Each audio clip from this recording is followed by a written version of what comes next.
Good morning, everyone. I want to do a talk that I wrote some time ago. It's called A Bubble in a Stream. It starts, thus shall you think of all this fleeting world, a star at dawn, a bubble in a stream, a flash of lightning in a summer cloud, a flickering lamp, a phantom, and a dream. And these words from the Diamond Sutra bring us face to face with a realization that dawns on every true aspirant to spiritual wisdom in time. That is, those who are intent on experiencing what they hitherto only heard or read about. There comes a time when we become aware that everything that we attach importance to in our lives consists, in fact, only in passing illusions in the final analysis. And this is what we call Maya, as it suggests something that can be measured and is therefore, when compared to the eternity of the spirit, just a fleeting shadow. Of course, the idea of illusion must not be taken in the context in which illusions are generally accepted. The illusion lies in their transitoriness. They are real enough for the brief time they occupy us in their passage through time and space. But we can ultimately rely upon nothing in this manifested universe. Even the gods are not totally reliable. The Bhagavad Gita states that whoever can see the imperishable in all that is perishable has true vision. When this first awakening to our physical mortality arises in our hearts, it can be depressing, a depressing experience, and many of us fight against it. The thought that all that we've accumulated over the years in the way of material goods and emotional attachments must someday be no more is painful. And there are those who will endear themselves to or create for themselves philosophies and spiritual movements that glorify the personality and its needs, dressing them up in the gaudy attire of supposed mysticism. The truth is that they never get beyond the astral realms, that H.P. Blavatsky warns us against in The Voice of the Silence and in other works. And this is certainly a dangerous realm, pregnant with the seeds of ultimate failure. The wise ones go beyond all such phantom realms and bathe in the undying light of pure spirit. The key to living a truly spiritual life leads through the gateway of this cognition of impermanence in our lives and learning to center ourselves in that which is permanent. Outmoded mindsets have to be demolished and removed before new ones can be constructed on the same base. It is, of course, still the same mind, but its orientation has changed, and we start to build on solid rock instead of shifting sand. For many of us, the lives of celebrities and characters in films or on TV become more real than the lives of genuine people. And we may shed more tears for the imaginary death of an actor than we do for people who really suffer. But even in this, there are lessons to be learned. An ancient Indian scripture says that just as we may dream of being beheaded, but on awakening find it is not true, so is life. Just so as an actor appears to die, but does not, so it is that all that appears to happen to us only happens to the temporary self, and not the permanent self, which remains our silent watcher, the Lord, the witness, the asylum, the resting place, and the friend, as the Bhagavad Gita again tells us. In time, the experience of the transitory in our lives becomes a beautiful one, because it's not viewed with the mind that slays the real, but with the higher mind, the original mind, or the unborn Buddha mind. We begin to see that we do not lose all those things that are really important to us and for which we have a genuine love. But in fact, our relationship with them deepens. In this physical frame, which is the sufferer of illimitable pain on all levels, we are severely limited in our ability to communicate with others. Many of us may at times feel like mute poets, unable to express the more profound thoughts that outstrip our ability to express them. And of course, there are emotional dimensions to our being that can never be put into words. And so we enjoy or suffer in silence. On a higher level, the mystic in us may touch on spiritual experiences that thought and words can only belittle. Out of enthusiasm or desire to share, attempts are made to place the experience in the sensible realms, whether in the form of words, spoken or written, music or painting. Such attempts have varying degrees of success. I must thank the sharer for giving us essential signposts and lighting a lamp to guide us through the darkness. But the light that they can give us, at best, is only a reflected one. And even the best is only like a lighthouse as compared to the sun of the original impetus. Hopefully, we can be led to an understanding for ourselves and guided to knowing by direct experience, which is the only thing that completely dispels our doubts in the end. So this world that we pass through, like flitting shadows, is a world of reflected light, in which we are banished from our true home, and the people that we meet are only limitations of what we are inwardly. It is the great dire heresy of separateness that makes us see ourselves as apart from others. The dissolving of this idea is the only true foundation upon which to build a compassionate heart. Merely to talk or write about compassion cannot make us feel compassionate, just as to say the word or write the word water cannot satisfy our thirst.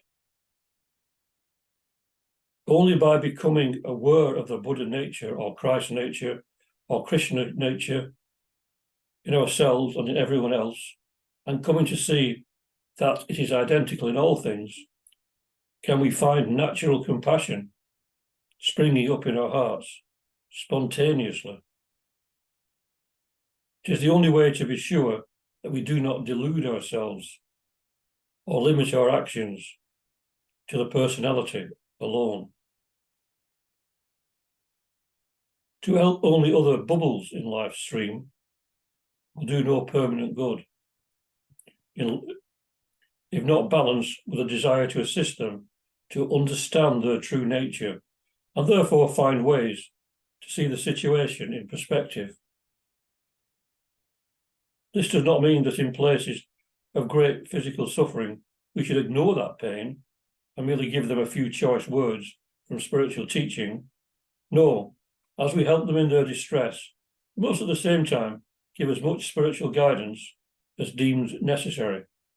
And to do this, we must consult our intuition or our common sense, whichever is the greater. As stated, this realization of our physical mortality is something that we need to face up to, or else we go through life as if we were immortal in a material sense, shutting out anything that reminds us that we are just brief visitors to this planet in the bodies we now occupy. In fact, we are here for an average of only 1,000 months or 26,000 days. The Chinese poet Wang Wei, who lived from 706 to 61 AD, contemplates this transience when he writes, "If you want to elude the old age disease, there's only one way: study unborn life." So this means that we must learn to focus on the unchanging essence, which we in Theosophy call the individuality. This trinity of Atma, Buddhi, Manas.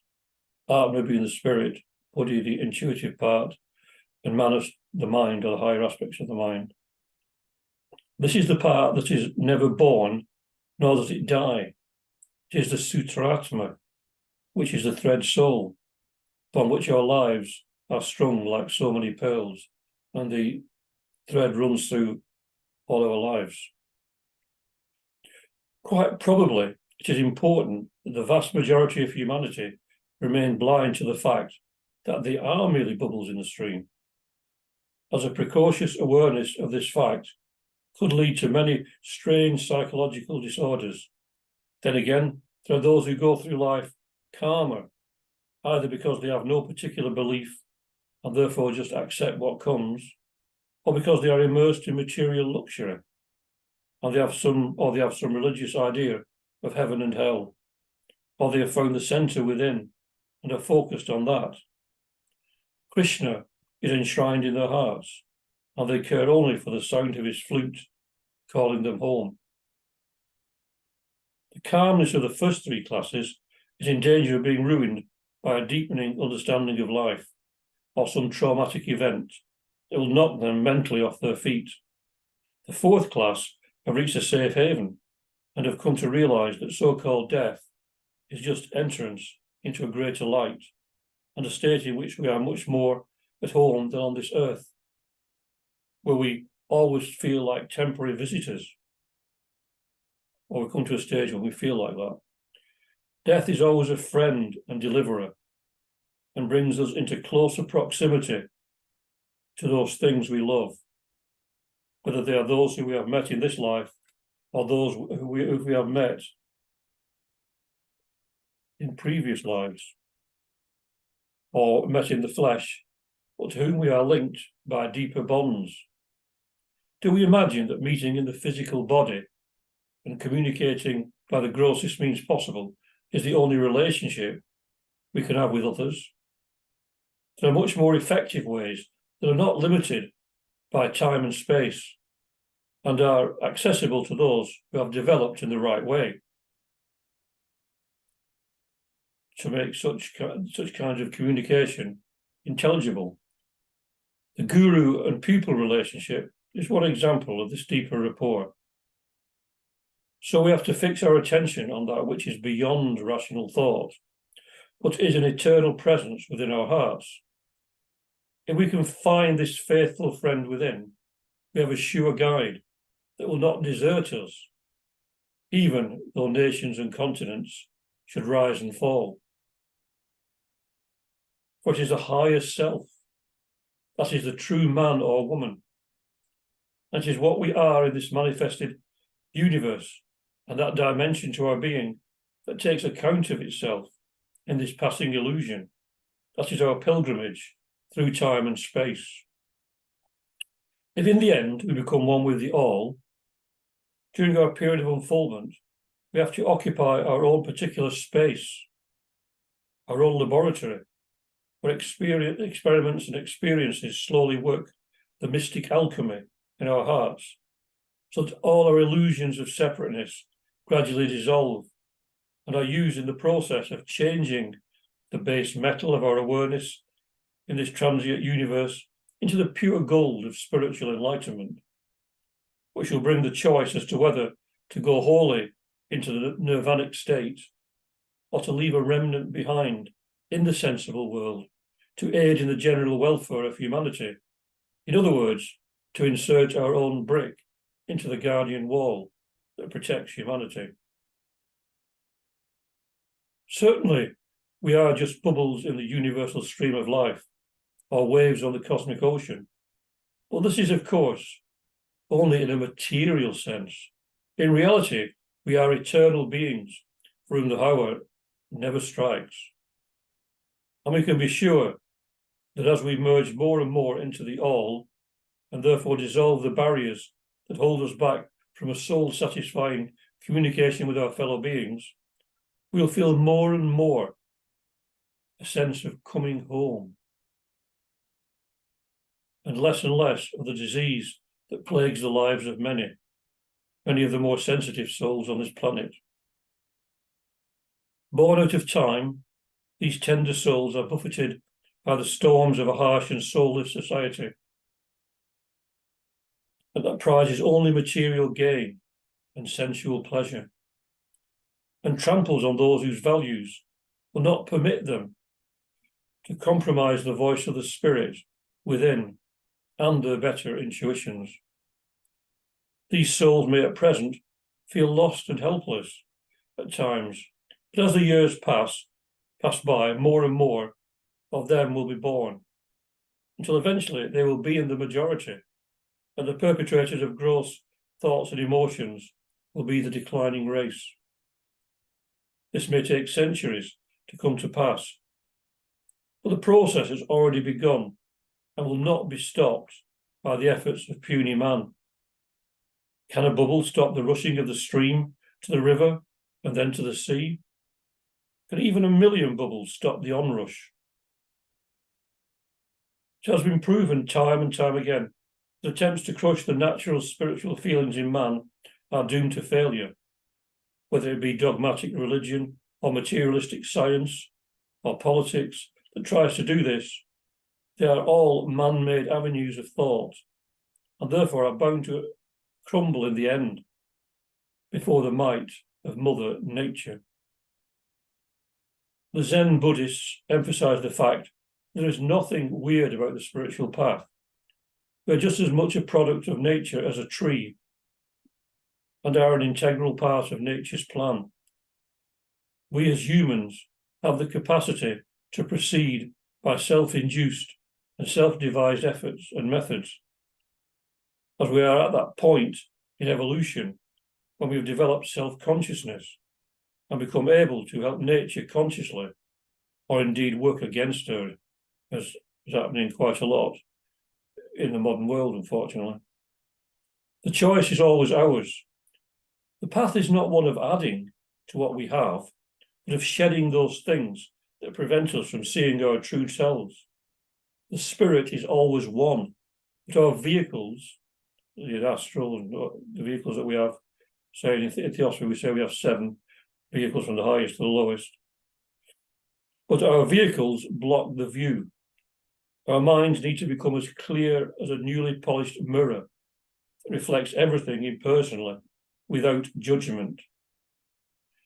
Let us take example from Hashiro, who was a rich and educated man in ancient Japan, was one of the town's most successful citizens. One day, it was decided to place a statue of a Japanese god at the place where a waterfall fell into the pool below. When Hashiro saw the bubbles that formed in the pool, he became aware of something. He saw that some went a few inches and then burst. Others travelled several meters before disappearing. This made him aware of life's impermanence. Some people are born and live a few years, and some longer, but all are bound to die in the end and become part of the all, eventually. This changed his view of life, and through deep meditations, he was able to get to beyond the illusion of life and death, to the reality, and finally to live in the eternal. So let our contemplation of ourselves and our fellow human beings as bubbles in a stream lead us to a similar realization, if not quite so dramatic, and we may learn to love one another as children of a common mother on the same journey, even if we may be at different stations upon this holy pilgrimage.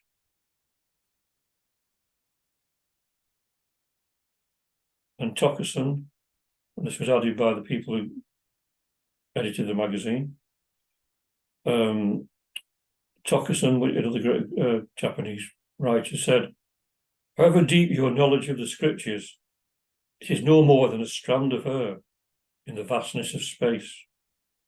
However important appears your worldly experience, it is but a drop of water in a deep ravine." Thank you very much for listening. Om Shanti, Shanti, Shanti. Peace, peace, peace. Peace on earth and goodwill to all beings. We need it in this world today.